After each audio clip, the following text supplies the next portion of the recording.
In this video, I'm going to show you how to replace your master window switch, which is on the driver's side door of this Dodge Grand Caravan. Let's get started.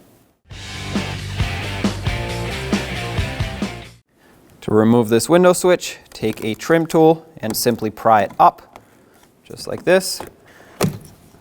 Once you pry it up all the way, you should have the electrical connectors on the back side here.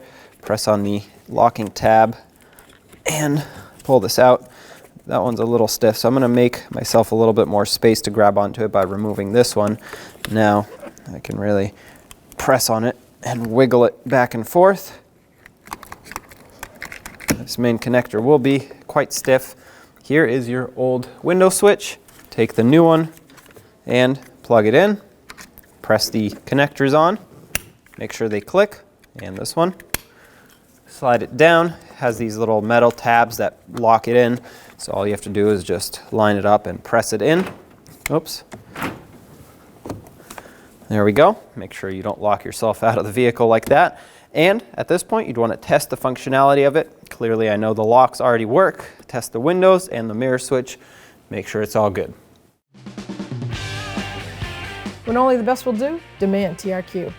The only company that lets you view before you do.